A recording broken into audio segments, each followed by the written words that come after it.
So to sum it up, according to Nick Joaquin, ang nakikita niya, may tendency tayong, o parang minana natin yung mindset na maliit tayo, maliit tayo, maliit tayo. Ito yung kailangan natin tingin kong i-break ngayon.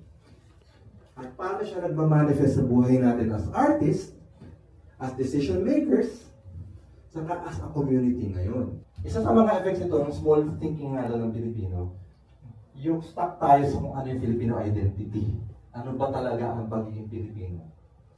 Ay, hindi naman Pilipino yan kasi K-pop yan, or ang K-pop nga, kahit Pilipino sinasabi, hindi naman K-pop yan, American naman yan, naging Korean yan, gano'n. Diba? Dapat pag Pilipino, mga tradisyonal. Dapat ganyan. Kasi hindi yan tunay na Pilipino pag walang ganyan. Walang masama dito, hindi pwedeng mamatay ito. Kailangan natin. Kailangan masama dito. But to say na hindi Pilipino to, medyo question mark yan. Lalo na nga globalized ng mundo. It has something to do with confidence. Tingnan nyo. Ito, Korean. Tama? Ito, Korean. Nagreklamo ba tayo hindi Korean yan? No. Ito, Korean. Tama? Ito, Swedish. Diba? Traditional.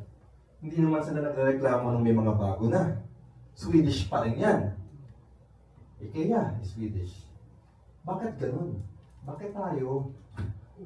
Marami pa rin ganito. Stuck!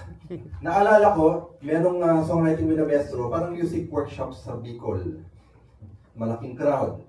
And then, nung si Mr. Kasama namin, mga feedback finalists sa likod, Ryan Cameron na sa harap ng salita, panel discussion kami. May mga petition ng taas ng kamay.